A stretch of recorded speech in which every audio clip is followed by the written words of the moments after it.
Yeah, we're ready to bring up our next guest here. We got drum roll, Del from Peapods Finance.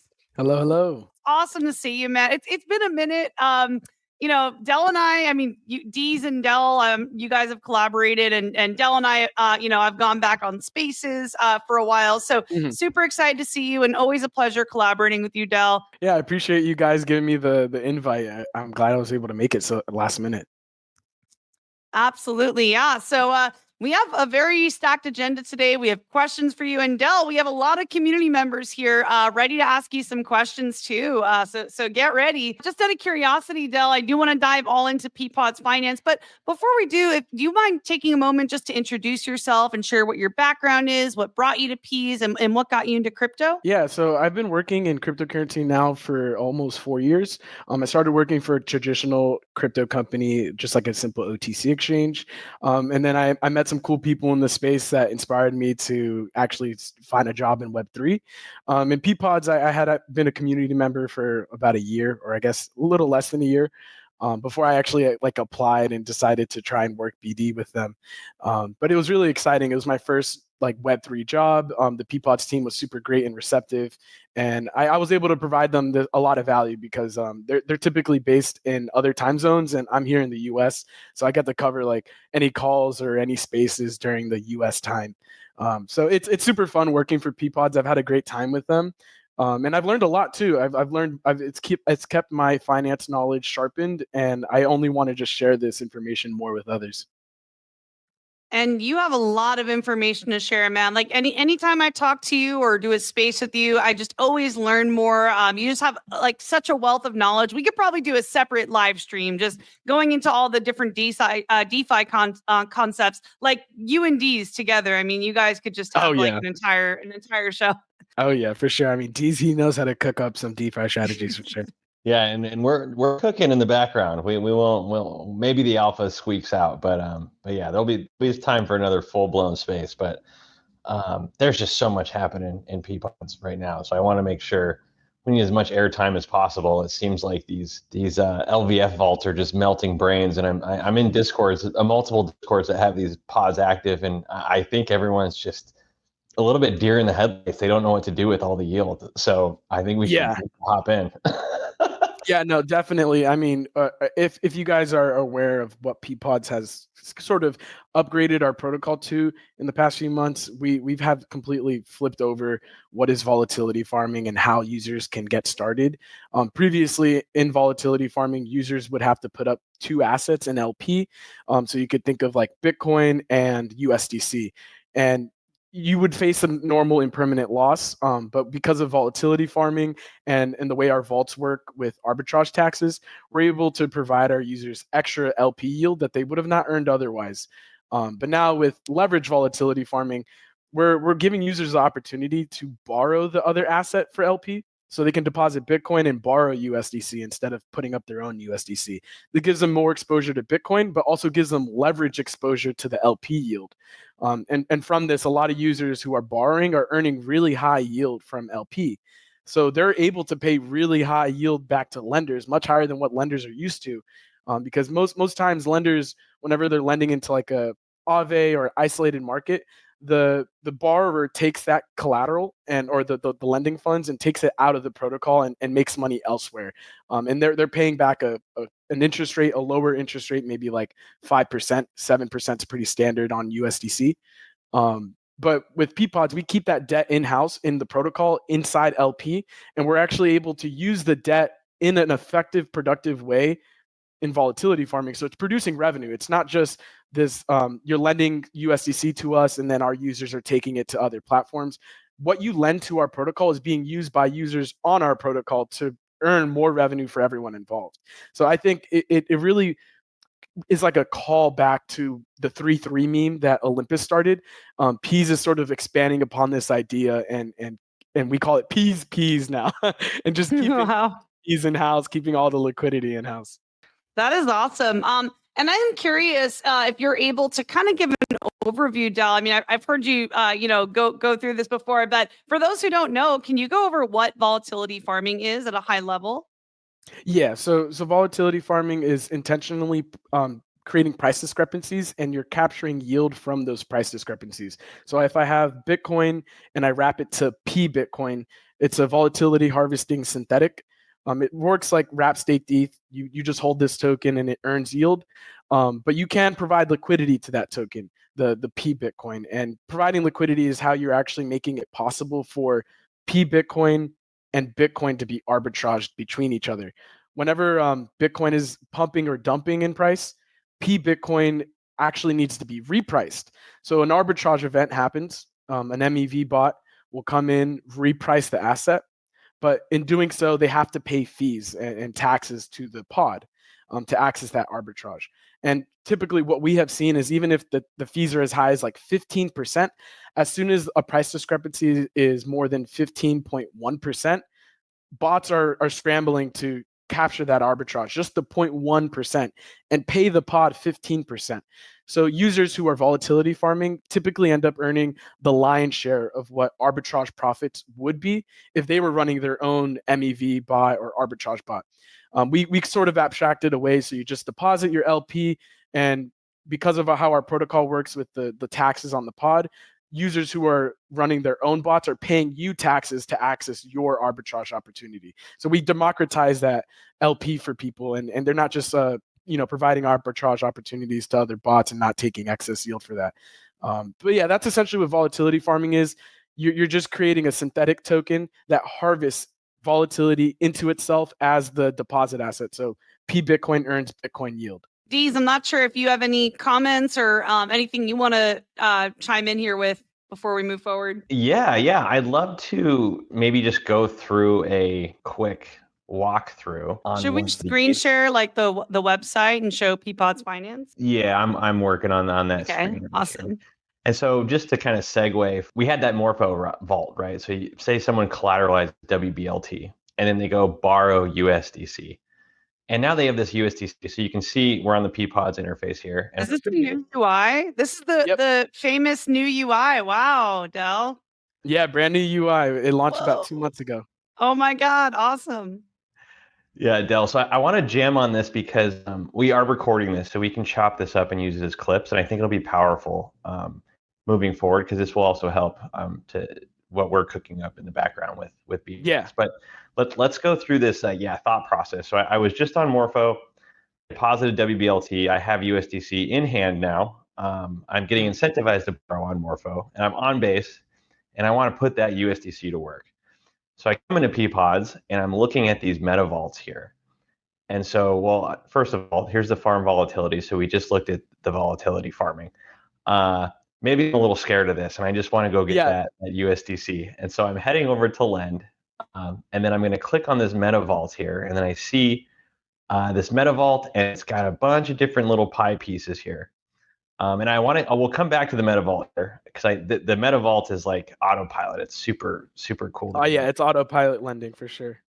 Let's say that I'm like intimidated by some of these slices. Like maybe this is a big pie, and like I don't know, this is apple pie, and I'm like a pumpkin pie guy, and I don't know. There's lots of things running through my DeFi head. So I scroll down, and I'm like, maybe I just want like exposure to a market that I'm really comfortable with. And so, say I'm an OMI, and so I come in here, like, well, I know, I'm familiar with this token, so I want to interact with it. And then I come into here, and I say, okay, there's a lot going on. I want to lend. There's a big blue button here, and I want that 33% on my USDC. So I hop in, I go. I haven't actually seen this before. This is great. Yeah. So it is telling me it wants me to go to the meta vault. So before I go into this hypothetical thing, I want to get into the isolated vault. But I'll pause here. What is going on here, sir? Yeah, so we added this because MetaVault should be where most of our users are depositing lending liquidity. It's the safest structure for our market. And there is the option to do the isolated lending, which you're showcasing here. You can earn higher yield, but typically it comes with higher risk because you are exposed to just one asset in case there's liquidations. So I think honestly, like what's really cool is the MetaVault actually receives first rights for any repayments. And essentially what the MetaVault is this social liquidity fund, similar to like Aave. You deposit USDC and then you have all these pods, these Peapods, which are borrowing USDC to farm volatility with leverage. And you get a nice diversified exposure to all of them. And typically it's rebalancing towards the highest paying ones. And with all of that combined, this vault on base is earning 20.5% in USDC, paid in USDC. That's awesome. Whenever a liquidation happens or someone repays a loan, the first people who are paid back is the meta vault, because we want to make sure that liquidity can be reallocated to new pods that need that liquidity. So I think this is the best thing for users who want the most set and forget, because you see like a 33% rate for lending to the own pod, but those are very volatile. Volatility farming is the basis of our protocol. So APYs and lending APYs are also very volatile, because there's times where volatility is high and we need liquidity, and there's times when it's low and we don't need it, so the interest rates go down. Awesome. By the way, I love that I see base Barrio down there. Yeah, Barrio, they're one of the best performing. Yeah, they're awesome. Their community really rallies. They're awesome. Mm-hmm. But yeah, they're awesome guys. So it's like you could go lend isolated, but tomorrow the rate could be half of what it was. So if you want something that's more consistent and more safe, stick with the meta vaults for sure. And check out each chain. Each chain has its own meta vault, different rates. That's perfect. See, I love the live walkthrough, because that was my DeFi user journey rerouted with pop-up. So good work on that pop-up, by the way. So we're back to the meta vault. We don't have to worry if we don't have familiarity with some of these, because the meta vault will A, reallocate to the highest pods for the most part, and then B, if there's some kind of liquidation that goes south, the meta vault providers are actually prioritized ahead of the isolated lending providers. Right. Is that correct? Yeah, that's correct. Amazing. So step 2. I am sitting here and I see that there's a 4,700 total TVL here. But then I'm thinking, I'm a little scared of the withdrawable assets here. So there's only maybe less than half of that I can withdraw. Mm-hmm. How would we ease the worries of folks that are kind of watching this number fluctuate? And then how does utilization, as that goes up and down, how does that affect what's withdrawable and then what's not? And then I guess the end result would be like, why would this not be non-withdrawable for a very long period of time? Because I'm pretty sure I know the answer with the Frax, lending rates jacking up, but would love to hear the Dell-led dialogue.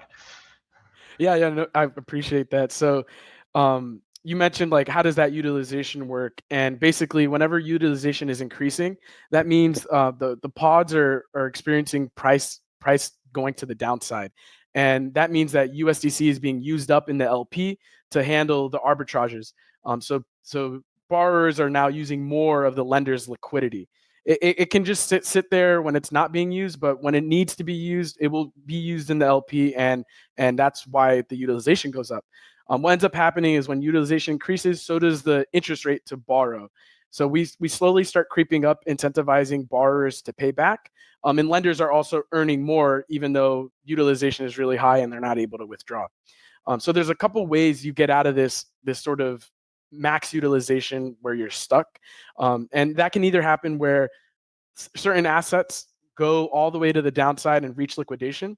And when that happens, those assets will be claimed by our protocol and converted back to USDC. As I mentioned, first rights goes towards the meta vault, and that'll free up liquidity for withdrawal. The next thing that can happen is the token can actually trade sideways for a long time. And if it does trade sideways, there's arbitrage opportunities happening from the fluctuations up and down. And the arbitrage yield that's generated is automatically going towards paying down the loan. So every borrower who opens a position has an auto repaying loan, which is really good for lenders, because as borrowers are earning money in real time, they're paying off the liabilities of the pod, and lenders are getting freed up for liquidity. Another thing that can happen as well is the collateral asset, whatever the pod asset is, if that asset pumps, let's say Ohm or Barrio, as that asset is pumping in LP, the LP will rebalance and sell Barrio for more USDC. And when that happens, now lenders have USDC to withdraw. And also borrowers earn yield from the pump as well. So there's a lot of different ways that lenders are safe here. because as I mentioned, the token can pump, the token can dump, or it can just trade sideways and earn yield. And those loans are slowly being repaid through all of the volatility farming. So yeah, just something to keep in mind if anyone's kind of worried about the withdrawable assets and you're like, man, I see there's like 10,000 deposited, but only like $100 available for withdraw. And it's not something you have to worry about, because if you lend and you enter, you can actually sometimes, if you scroll down for me real quick, you can pick up a fixed discount to enter a pod with high utilization. So yeah, those are some examples at the bottom there. Utilization is actually kind of low, and so is the lending's really low. But there's also a fixed discount to enter. Sometimes you'll see it where a USDC pool is paying 80%, but there's also like a 2% fixed discount to enter the strategy. And that basically happens when the very last option, if you're at max utilization and you're like, man, I need liquidity today, I have emergencies that I need to pay for. The last thing you can do is actually convert your debt token. It's called FUSDC. You can convert that directly for POM or P Barrio or P Virtual, whatever the pairing asset is. And you can take that asset, unwrap it, claim it through the pod, and sell it to get your USDC essentially. You will take a haircut if you take an instant exit. But what you leave behind is a fixed discount for someone else who's like, yeah, I'm willing to wait whatever amount of time. We're a little different with Pendle, where our fixed discounts could close in a day, and then you end up earning like 700% APY because you earned 2% in a day. But you just don't know when the time to close is. Versus Pendle, it's like you have a fixed discount, you know when the maturity is, but those discounts are typically a lot lower than what we can offer. Sometimes I've seen fixed discounts as high as 10% APY in a single buy. Wow. For an asset that was already earning 90% APY. So you get 10% discount on a USDC yield bearing position that's 90% yielding. Wow. So I'll lean into this a bit. So this fixed discount is representing someone taking an early exit. Is that right? Yeah. Whenever someone decides to trade the debt token directly for the collateral asset, they leave a slight discount, because typically that collateral asset's dropping in value, and what they're doing is buying it at a premium. So that's like the discount they leave behind, is they're buying like P Virtual right there for a 2% premium, which leaves a 2% discount for the next user who would like to enter. Oh, that's cool. Yeah, that is very, very elegant. And so let's go back to this for a second. Let's say someone comes into this pod and they take their 1,800 out. This TVL would go down to around By 3K, 1,800, right? yeah. Mm-hmm. And then this utilization would be maxed out. And then what happens when that utilization is maxed out to the Vault APY? Yeah, so to the vaulted APY, you'll actually see it start increasing, but the APY is different. What you earn is different than what borrowers are paying. So first, when utilization reaches 100%, borrowers start having their interest rate increase by 2x every day. So they have to start paying all the lenders just 2x more interest every day. Eventually, once those borrowers either start repaying loans because the interest is too high, or the interest accrues so much that they get liquidated, that's when the utilization will drop, interest rates will rebalance, and then USDC is freed up. But that's where you'll see the APY also rebalance and increase as well. So you won't necessarily see the Vault APY directly increase as soon as utilization reaches 100%, but you'll see it lag and go upwards once utilization reaches 100%. Awesome. Yeah. So just wanted to double click on that as when utilization goes way up, there's a fire under all these lenders' ass. The by bars, 2x the borrower by 2x every day, and so that should be motivation mechanically to get more assets available. That's where I was going with that. So I think that's important to understand if people are really early days. We had like pools that no one was aware of because we just launched this product. We had pools that were reaching 10,000% APY on USDC just because there was no lenders yet. But it was really cool because most of the borrowers were still protected. Like we have really cool dynamics on the borrowing side that if you are paying really high interest and there's no lenders yet, you are actually protected because you own your own debt in your LP. So you're not going to get immediately liquidated once it reaches something that high. if a lender steps in at 10,000%, it'll rebalance and then you get to use the liquidity. But borrowers and lenders are still safe, even though these rates can get astronomical.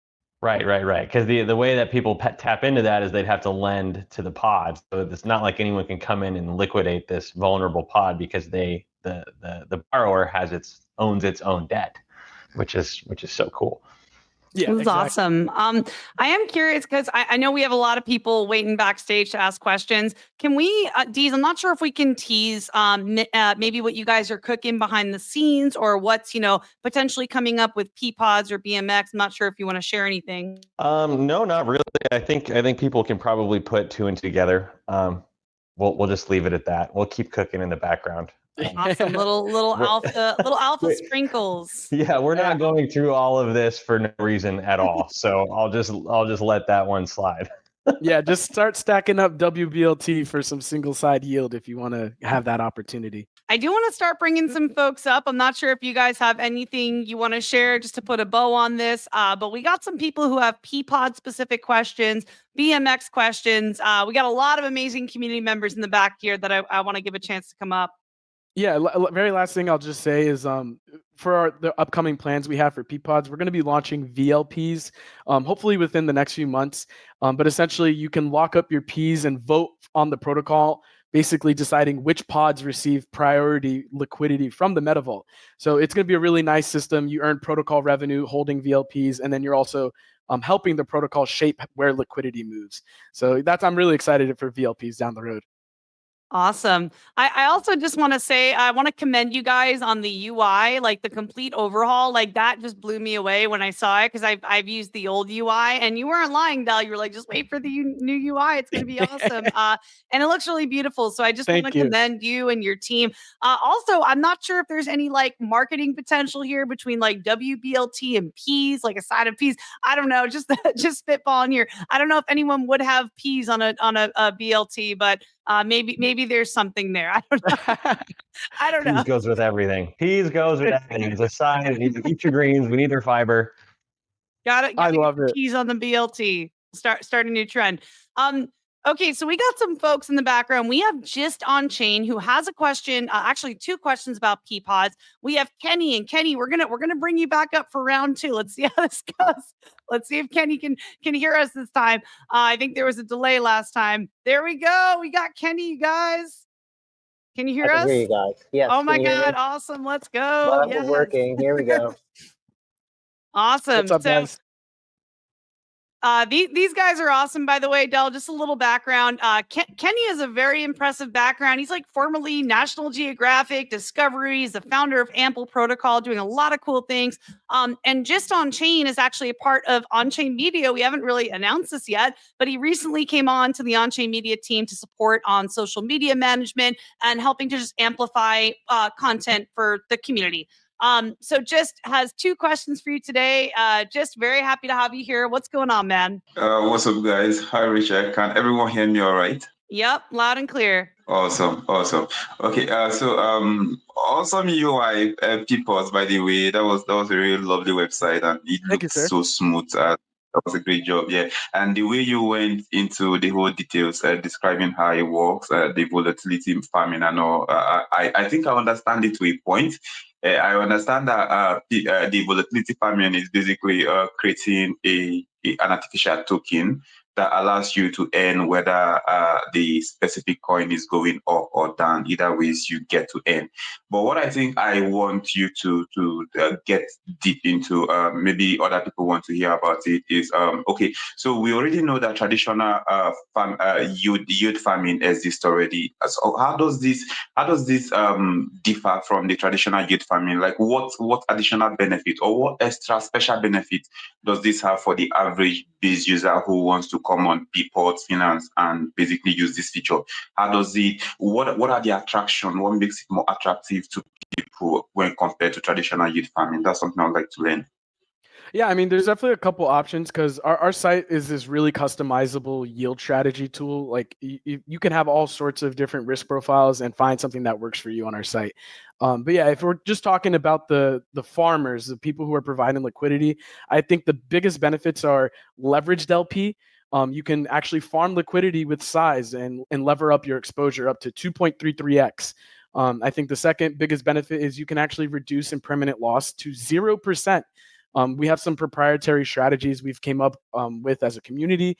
And basically, if anyone who takes a loan at 2.33x and they use the excess funds they get to buy more of their deposit token, now technically impermanent loss is 0% because they have more exposure to their asset than they even began with. You can't have any impermanent loss until you start eating into that supply if the token pumps enough. So if you keep refinancing and just keep reopening that leverage and keep it above 2x, you keep your impermanent loss at 0%. And I think that's unheard of for liquidity providing in DeFi. And then the last thing is the dynamic liquidity rates, because even though you are taking a loan and you could be paying really awesome yield to lenders, you will only pay what you need to. We don't want to make a value extractive protocol where the borrowers are the product. We want to make a product where lenders and borrowers are users. And essentially, whenever borrowers need that liquidity, the rates go high to make sure lenders come in really quick and help them out. But as soon as they don't need that liquidity, we drop the rates, and then borrowers get a breather and they get to keep earning their yield. It's awesome because it's like, where else in DeFi can you take a loan and actually have the loan earn you money so that you're not paying interest and you're earning net profit for taking leverage? Yeah, and I'll hop in too, Del, for as far as the question against, because that was very, very on the granular level of how this is better than traditional liquidity providing. But traditional liquidity farming is typically based off some kind of set emission schedule from an external source. So like a protocol token that comes into a pool that boosts it, or there's infinite emissions. So tokens are being printed and pointed at tools. So liquidity providers come in, but the end date or the longevity of that farming campaign is it's uncertain, or maybe it's certain in a sense where inflation is not scheduled to end. So with Peapods here, if you check out the UI, there aren't really any like little stars or little anecdotes next to the rates that say, hey, this is subsidized by X amount of token. This is pure lending, borrowing, arbitrage farming, there's volatility farming, rewards that are coming in. And there's a kind of the example that we went through before. There's this give and take between the lenders and borrowers. It's a very fluid thing. So these rates adjust and they contract. But all the yield that we're seeing is tapping into the pure movement of capital across internet markets, which is, I mean, it's insane. That's probably the reason why I'm in DeFi, is to give this kind of accessibility to the world, right? It's tapping into just the pure movement of money, which has been reserved for the select few for so long. So Peapods is, I mean, gosh, Peapods, WBLT. I mean, there are a few things that are really going after this tapping into the velocity, and so. Yeah, I just wanted to add that point. No, yeah, thank you. I mean, that was a great point to cover, because you're totally right. Our token is fully diluted. We're deflationary. We don't pay any subsidies, nor do we ask any protocols who use our site to provide any subsidies. They can do so if they want, but we don't need it. You can earn triple-digit APRs literally just from arbitrage and volatility. Just hopefully that all answered your question. Do you have another you want to share? Yeah, that answers my question. Although the other question is actually a personal opinion, like asking Dell and then this. Considering that, okay, this sounds a lot better than traditional yield farming, I would like to ask, in your personal opinion, do you believe that this is something that would exist side by side with traditional yield farming, or is this something that would easily upsurge the traditional yield farming? I would like Dale to go first, then this, if that's possible.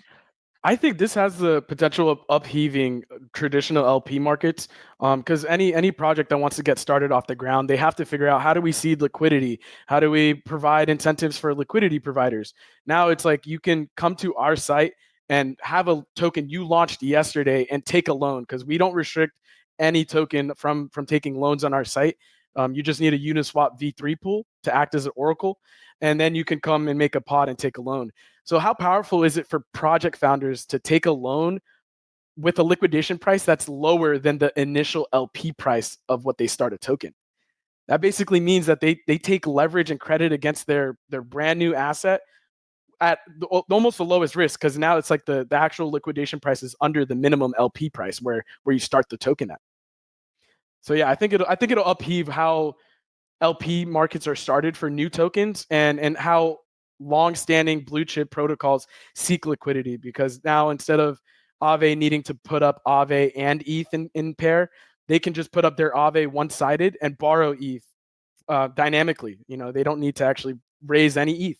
Yeah, awesome. and to get from 0 to 1 from the base level is incredible. And to add to it, I mean, if people have already done the raise, I know it takes a while to get token projects off the ground. So perhaps a new protocol, this is their second year and their tokenomics were formed 2 years ago, and they have an incentive budget already earmarked, and they were just going to flood that at regular pools to try to attract LP.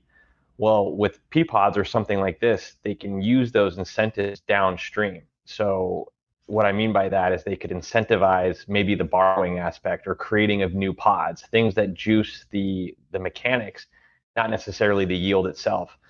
And by doing that, that will pull in more liquidity providers, because if you just increase the usage of it and you incentivize usage, then you'll see these high APYs on the lending side, and then you could wrap this up, because Peapods has a great UI, but you could wrap this up on your site and offer single side staking for what it's worth. I mean, you would disclose what the underlying mechanics are, but you can provide really nice experiences for protocols and users who want to earn yield on their token or however they're participating in the new economy, and then use these mechanics, whether it's the Peapods engine or what we're building underneath the hood to provide that user experience that's airtight and thermodynamic.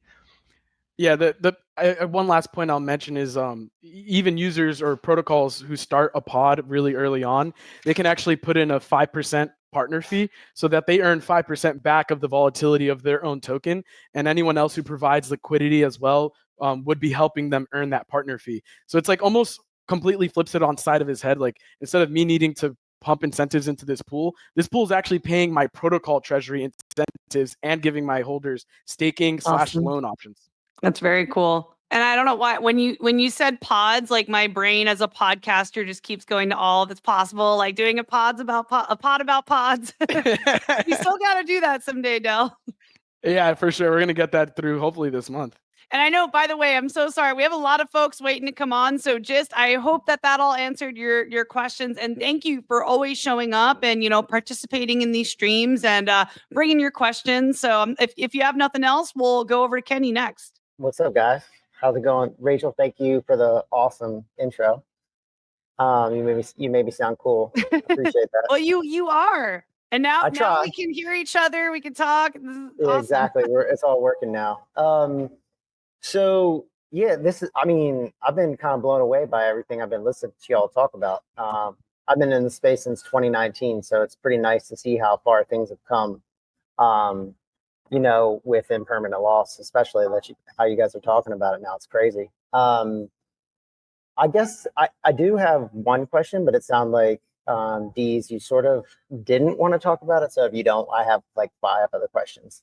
But I was wondering about this trifecta, because it sounds like you guys have a trifecta happening or something. I don't know if you can like talk about that or tease it or whatever. But I was wondering, because it seems like all 3 of you have different components that could fit nicely together. But I don't know, like if you're cooking something that's like secret, obviously you can't say anything. I get that. And you want to wait for things to be announced. But I didn't know like how you guys are all thinking about working together. There's something I could quickly mention. Okay. Like, for example, if we started a WBLT like MetaVault, where users who own that token can lend it to farmers. What's really cool is people who deposit into the MetaVault receive a token called PVWBLT, and that's a MetaVault receipt token. We could actually expand upon this further, where we take that collateral asset and go to like Morpho, for example, and this is how we complete that trifecta you're asking here. And we create isolated markets where users could borrow directly against their MetaVault deposit. So it's like you're lending your USDC and earning yield at 20%, but then you go and take a loan against your yield-bearing position and in USDC or in whatever asset Morpho approves, or whatever, it's permissionless, so you can set it up to be whatever asset, I assume. But yeah, I mean, that could be like something really cool, like messing with the DeFi Lego pieces there. Yeah, Led does not leave any for the honeymoon, but I guess we have to reward some people who are tuning in. So yeah, I was gonna say, right? No, I bet. That's true. No, yeah, I think. Well, I mean, the way that I'm still trying to. I mean, a lot of this information, honestly, is like newer to me from this call, so I'm wrapping my head around it a little bit. But it seems really powerful.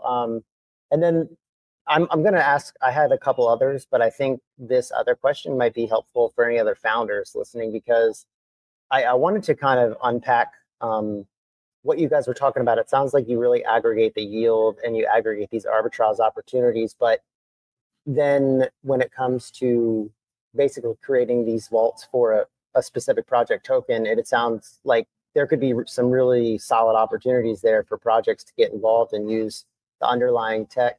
And I want to let you guys unpack that, because you'll probably explain it better than I could, but I wanted to just understand, I think, from a founder's perspective, how can projects utilize some of what you guys are doing and work with you guys in better ways? Yeah, I guess it depends on what the project is doing, right? So I think one of the best case studies has been Olympus. Olympus has worked very closely with Peapod since day one. Even been around forever too. Yeah. And I mean, they were there day one before we even had leverage volatility farming. But for example, what they have done is they have helped seeded pools on our platform. They realized like having an ohm pod runs as like a sink and takes ohm supply off the market because it's being used in this strategy.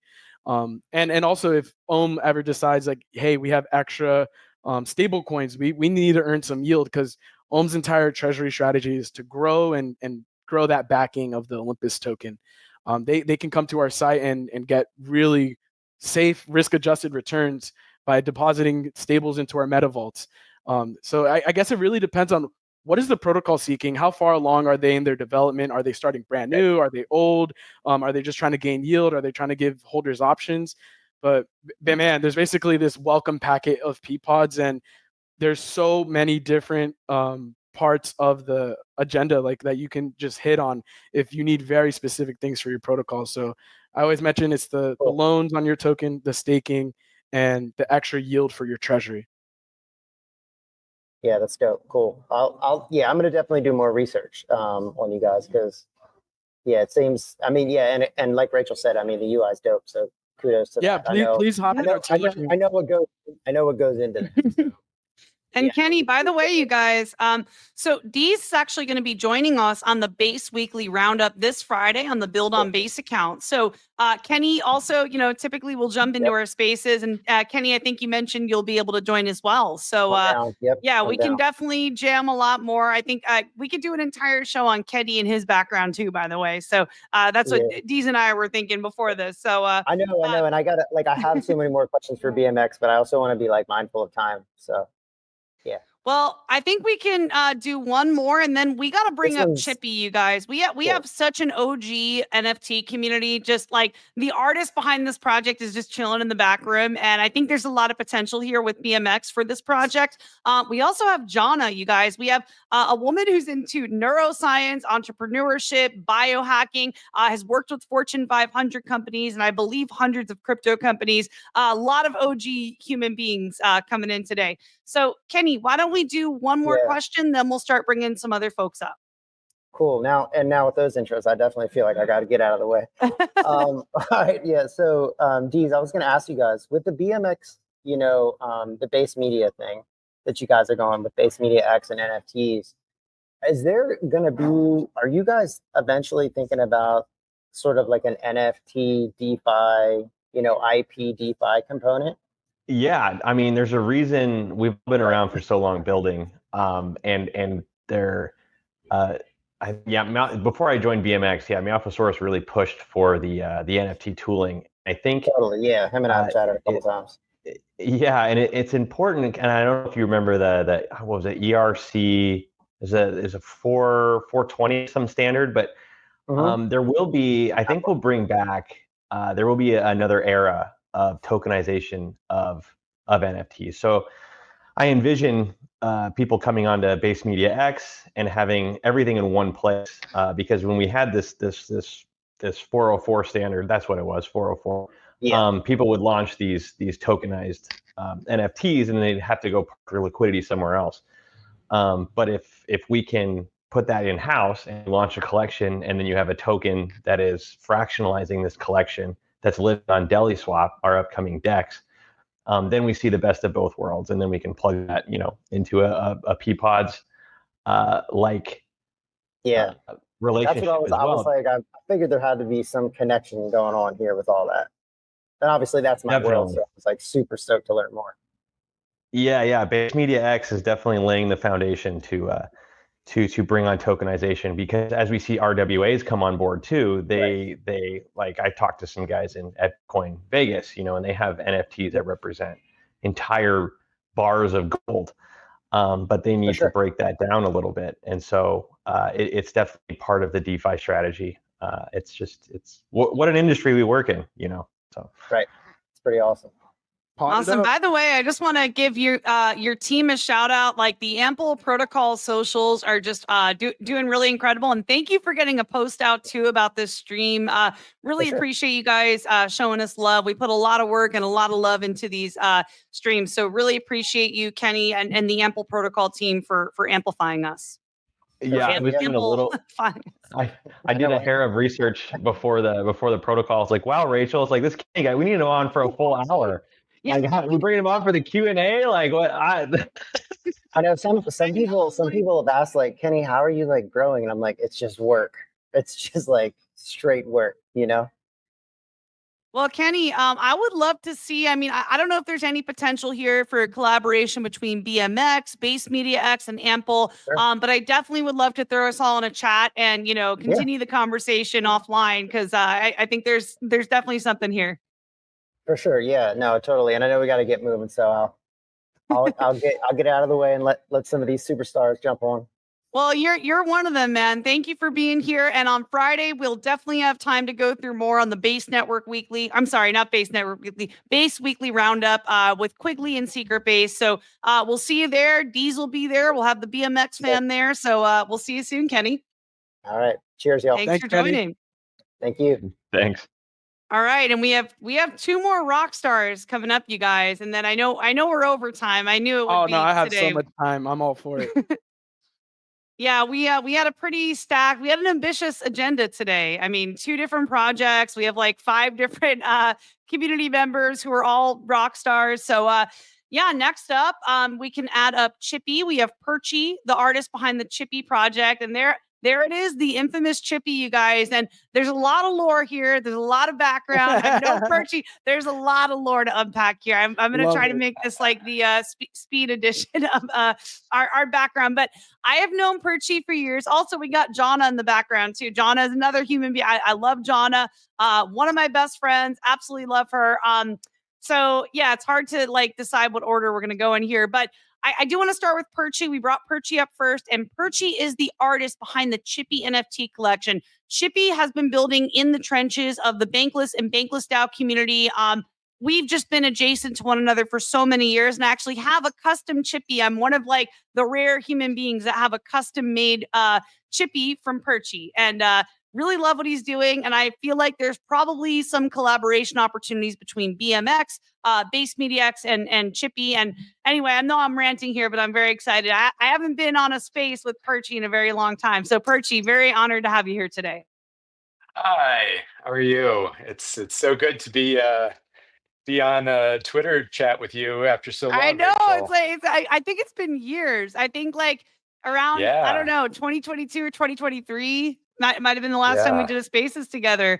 I'm very excited, and this actually happened from Perchy from Chippy doing their famous retweet, Chippy doing cool things. So anyone that holds a Chippy NFT is going to get these tweets every now and then of like whatever they're doing. Chippy will retweet it and say Chippy's doing cool things. So yeah, I love that.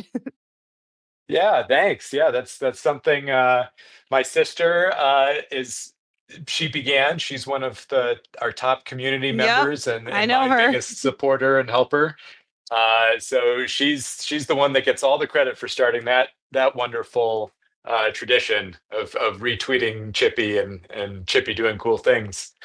I've been in this space for 4 years now. I'm creating artwork, mainly crypto related. I draw these Chippy characters, these white blob PFPs you may have seen around.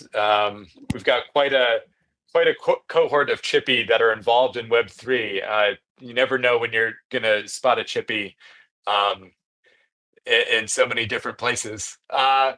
And so you caught me at a really interesting time, Rachel, because I'm just releasing. Oh, yep, there it is. There's my Chippy back in my Opolis Buffacorn days here. They actually took my Buffacorn. I'm sorry, you guys. This is part of the lore. We'll bring it back. I promise. But I got a little custom Chippy made from Perchy. Very grateful for that. I remember making that. I've seen it, come up in different, works of art. There's a lot of cool art that Chippy makes. And, I know we could do a whole session just on the lore and everything you've done. But I do want to bring it back because, we are on a BMX live stream here on Let's Ride. And BMX is doing a lot in not only the DeFi space, but also to empower creators and with on-chain media. And I just think there's probably got to be something here, Perchy. I'm not sure if you've gotten into the base ecosystem at all, but we're obviously doing a lot building on base here. So I'm not sure if you have any questions or things you want to add here to this conversation. That's really interesting. Actually, all of my new work for the past 2 years or so has been on base. I've been creating on base. I did my first airdrop to Chippy holders. We airdropped a song NFT written by one of our members, Coco, an amazing writer. Yeah, I've heard some of Coco's music from back in the day. Very, very good. Yeah, so all of my more recent work has been on base. So I feel like that's very appropriate. Awesome. Well, Deez, maybe you could take a moment to share like what's possible for NFT communities. Cause I know like Chippy does have kind of a cult following. Like the people who own a Chippy, like you're always a Chippy. I don't know. Like we're all like in the trenches doing different things, but like I feel like being a holder of a Chippy does connect you, and this is a really good community. So do you have any recommendations, Deez, for how they can get involved with Base Media X or BMX? Oh, I can't hear you, Deez. His audio might have cut out. Deez, if you can hear us, send up the smoke signal or drop a message in the private chat. Well, anyway, we will come back to that, Perchy, once Deez is able to connect to audio. I'm not sure if he's got it figured out now. Testing. Okay, there we go. We're back. We got new mics. Yeah. Yeah, I had to cycle through, but yeah, no, definitely. We're getting a facelift here soon this month, which should help the whole user experience. But Base Media X, we've got this pretty cool. Aside from the awesome community, we have this VRF randomizer that enables collections with different rarities to be listed. And so I've used the analogy in the past, kind of like a gumball machine. We can put in different. I don't know what the total supply is. Forgive me. I need more context on the Chippy collection here. If it's a long supply and there's a bunch out there, that it's possible to list these kind of gumball set collections. And then what it enables is when someone participates in that draw, we call it the Wheel of Avatars. They have a chance at getting the more rare one.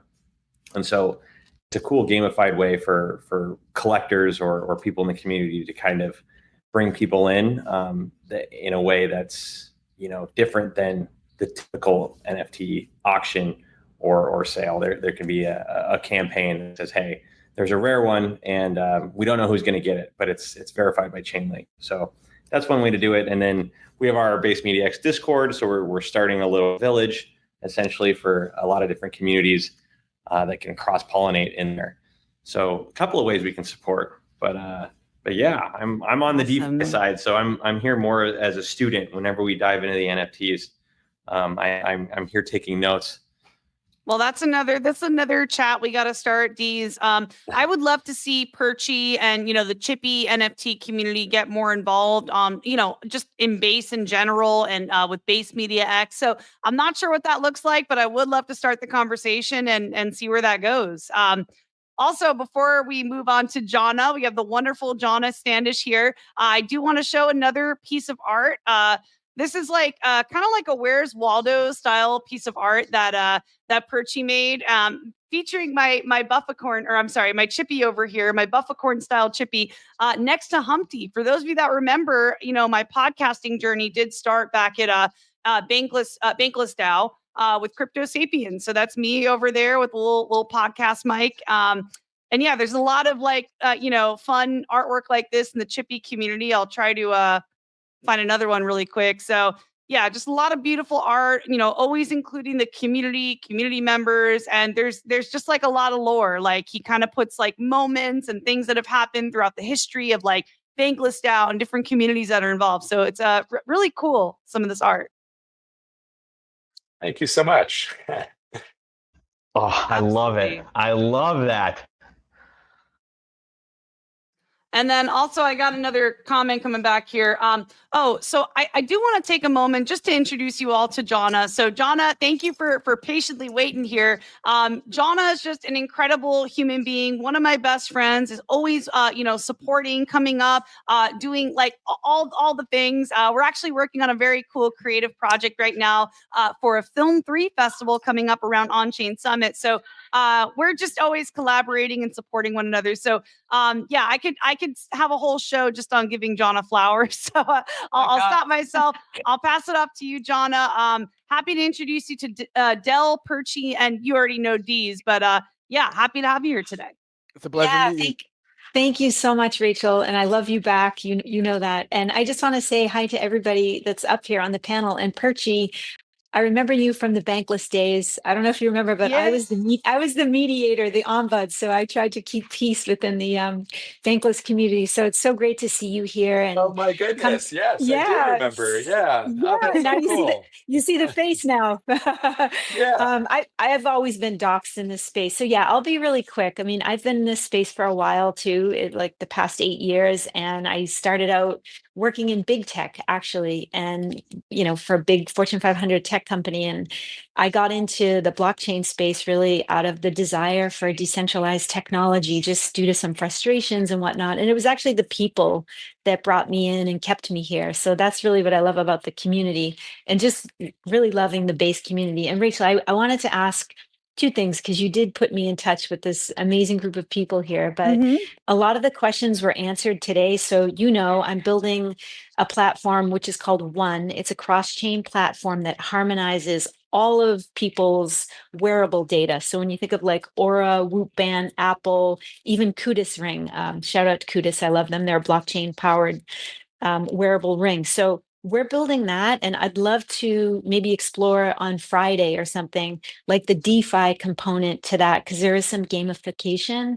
And then the other project that we're working on is called Zitza Labs, which is a film and a studio house to help create more creators come on chain, and also our own projects, our own film projects. And so I loved hearing that there's an IP DeFi component to that. And would just love to learn more and just, get super close to the BMX team to learn how do we do that. And by the way, Deez did set us up, gave us, an amazing notion to get us smart. So I'm working on that, but I just want to say thank you for everyone for being so supportive, and Rachel, especially to you, for just giving us all this opportunity to just come up and freely ask questions and get plugged into this amazing community. So thank you, everyone. So great to be here. Of course, Jonna, thank you so much. And I was curious, I'm not sure if you were able to hear, the Peapods Finance portion, but if you have any questions around Peapods Finance or anything you're curious to hear or learn from Del, I know you guys are just connecting for the first time today. Yeah, I mean, a lot of the questions were answered because as a founder, I'm looking for ways, like I'm self-funded, right? And that runs out pretty quickly. And then of course there's grant funding and that's wonderful, but we all know that there's some challenges with that still. So I'd love to be able to take some of my own self-funding and be able to leverage that with Peapod and do that in a way that the traditional lenders just can't do for me because maybe I don't meet certain criteria or I'm not willing to, put my house up against for collateral. So I love hearing all these creative options. And I was definitely taking notes while you were talking. So I'm going to get smart on that and then hopefully join you on Friday as well to just really learn more. Yes. Yeah, no, that makes me happy, Jonna. I definitely Peapods could help you out at the starting Yeah. stage. And something I just kind of thought about as well. You mentioned like there's this intellectual property, right? And Yeah. I figured, you could tokenize any IP into an NFT, and just as Perchy That's, has done. yeah. But maybe you guys know this a little more, being the NFT veterans. But if there's a way to like convert an NFT into a 404 NFT, I know we're able to actually farm the volatility of the NFT now Wow. in Peapods. That is so cool. Yeah, it's crazy. We've done it with this. Amazing. I've never heard of that. Yeah, we did it with a project called D-Frogs. And we basically were just earning yield from the floor price changing. So yeah, maybe that's Wow. something we could do for Chippy and for your product as well. And just farm the volatility of the actual IP.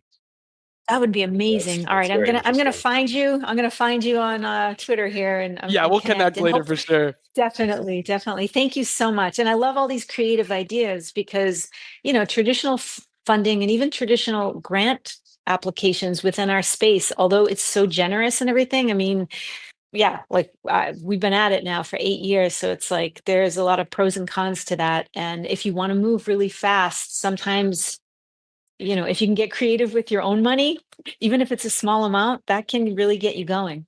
So I love hearing all this. Thank you. Yeah, thank you. I just sent you a follow. Oh, amazing. Thank you so Awesome. much. I Thanks, love to Rachel. see the cross-pollination network effect of streams like these. So happy to see good people connecting here. And I know we are extremely over time here, but I think it was well worth it. We had a stacked agenda, very ambitious stream today. So yeah, Deez, I'm gonna pass it back to you. I'm not sure if you want to, share any final calls to actions, or Dell, if you have any calls to action for the community or resources you guys want to share. But I'll defer to both of you. Yeah, I would definitely suggest anyone who wants to get started with Peapods, hop in our Telegram. You can find us on X, Peapods Finance, and you can find our Telegram link there. We have so many really smart community members that are willing to educate and point you towards the right places. But yeah, just the Telegram's the best place to start for sure. Thank you, everyone. Yeah, thanks so much, Dell. Really appreciate it. Yeah, and I just want to thank you both, Perchy, Jonna, Kenny, and just to all of our community members that came up today and, are just genuinely curious and engaged and willing to show up. I absolutely love to see that. It makes us feel good, doing this show every week, that people are actually interested and want to show up. So that feels really good, and just super grateful for everyone that's tuned in. Yeah, we got quite a good amount of viewers right now. So thank you everyone who is tuned in, and we'll see you next week. Deez, do we have any final closing thoughts before we drop? Yeah, testing. Is this mic working? Yes. Okay. I said so. I was saying thanks to Dell, but I think switch back to the other one. But yeah, I mean, stay tuned with BMX to get started or to get involved. You can think about BMX like a Microsoft Office or like an Adobe Suite. So it just depends on where you're at with that. So with that analogy, we have our base media X. We've got our perps platforms, both on-chain and off-chain. So the off-chain intense markets, over 250 pairs. You can tap into that Binance liquidity. And then we've got on-chain, which of course uses WBLT. And then we have WBLT as our product. We're pushing out a ton of content on that for our upcoming daily swap, which will harness that WBLT to provide some really natural fee accrual opportunities for LPs. We'll be using Uniswap V4 hooks for that and taking those fees and then turning that the lion's share of that into BMX and then putting that back into the ecosystem. So a lot of fun things coming up, and then we're definitely cooking with Peapods in the background. So stay tuned on that. We put together a pretty great journey today as far as what can be done with WBLT, as far as using as collateral on Morpho. We had Mark on, and then we went through some examples today on Peapods and how you could use that USDC or really any asset to unlock a whole new layer.